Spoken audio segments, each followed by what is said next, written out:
Let's move first to Joel. Joel in Canada. You're live with Eric and Rachel. How are you doing? Good. What'd you want to talk about? Well, me and my wife are non-believers, and we've recently gave birth to a son. And congratulations. Thank you. And I come from a very Christian background, and at Christmas, my father basically says, I know what he means. He says he wants, his grandson to learn about, theism and Jesus and all that stuff. And obviously we have a problem with that. But he basically means he wants to indoctrinate him. I know that's what he means because he preaches to my wife when I'm not around. And I know that's kind of how it's going to go. So we're just not sure how we're going to handle that yet. Gotcha. It's a tough call. That is. So have you talked to him about it at all yet?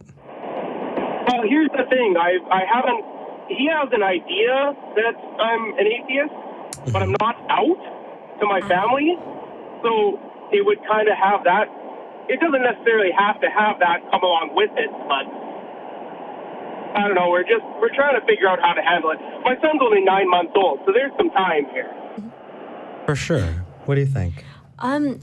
Honestly, I think it's a fantastic thing to teach children about all religions, not from an indoctrination perspective. So don't necessarily teach them that, this happened and this happened. But I think it's great to teach kids that, some people believe this and some people believe this, and let them make up their own mind when they're older.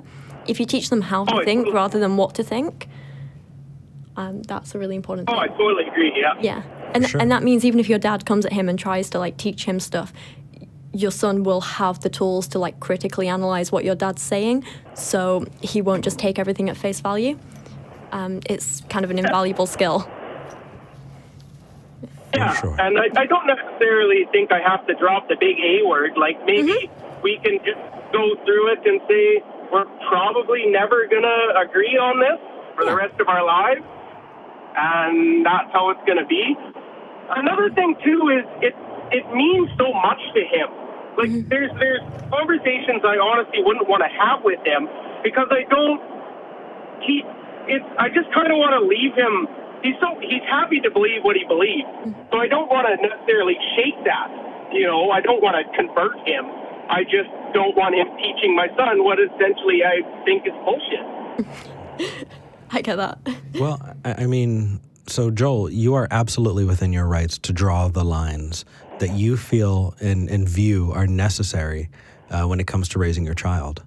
And I think that if you kind of see that maybe a different tact of saying, hey, we're not going to raise our child like this, whatever that case is, you have the right to tell him, hey, this is how my child is being raised.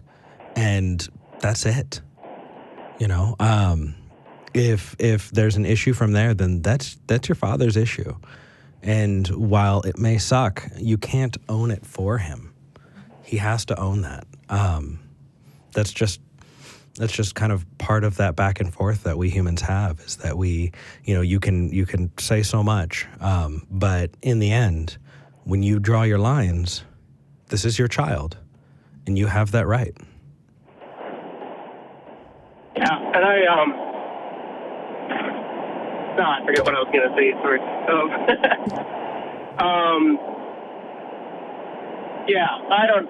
I'm probably we're never going to agree on it. I know that.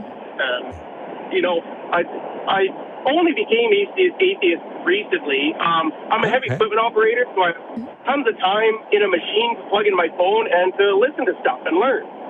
So a few years ago, I like learning about, the cosmos and nature and stuff like that. And all of a sudden I started, hearing these things that weren't what I was taught with my religious upbringing, So all of a sudden I started listening to theist debates, your show, other shows, and I'm so sorry. I found that I just found that the religious claims don't hold up to their burden of proof. Yeah. And I'm actually surprised how weak some of the stuff really is. I think you're setting a great example for your kid, though. Like, with that thirst for knowledge and that curiosity, that's a fantastic example to be setting for him. Yeah. Yeah. Yeah. I mean, but I totally, I mean, in the end, you know, I get that it may be a tough conversation to have with your father. But if you see it coming down the pipe and you know that you're going to need to be addressing it, it is a good time that you can start laying the groundwork for it. It may not be saying the A word, because your dad sounds like he might have other baggage that comes with the word atheist. He might think that atheist means, you know, Exactly. Atheist might mean I hate you, I want to hurt you, I don't want to have a relationship with you. And that's groundwork that you need to start laying now, you know, and saying, hey, I do want to have a relationship with you. I do care about you. I do want you in my life. You know that I'm still your son. I'm a good person, and I don't believe. You know, when you can kind of work those things together, and, you know, your dad can start to identify that, get that identity, and seeing that, you know, you're not being irrational, you're not being angry, or you know, just, you know, quickly trying to change your mind from one thing to the next, but you're really getting there because of good reasons. Yeah, like I've talked to a few people, like even family members and stuff, and sometimes it's just, oh, well, you just had a bad experience with religion. And, you know, because, you know, some people just, when they're really brought up very religiously, they kind of just tend to go the other way. They either take it in or they don't, and they think that's just what I'm doing. But I'm like, no, this is years of research, of hearing the best arguments from both sides. So it's not just some stage, you know. And shows like yours mean so much to me. Like, when sometimes I feel so alone in my like religious upbringing. My wife wasn't raised as religious, so I can bounce some stuff off her, but she's not exactly on the same page. You know, she wasn't indoctrinated like I was. So when I feel alone in it sometimes. So when I talk to people, I've even had conversations recently with some people that went to my church who are now atheists, and it's so nice to hear when people are on the same page as you.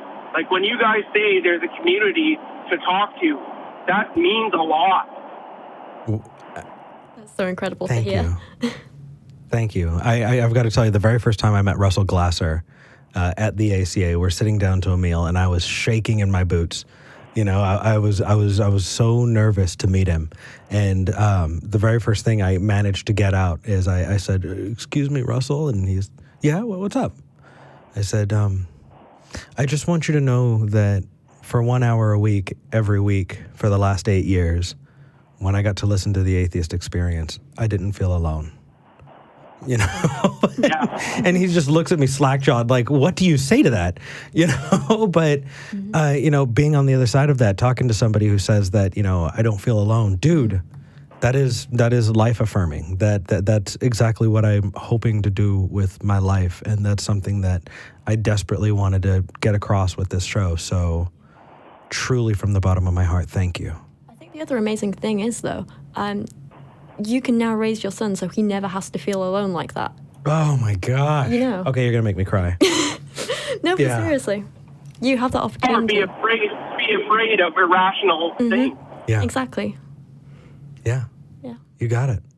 Your son's going to have an amazing life. Definitely. Seriously. And keep us informed. We want to know what happens. Okay, sounds good. That's about all I got. So thanks for taking my call. Thank you so much. Thank you for calling in. Take care.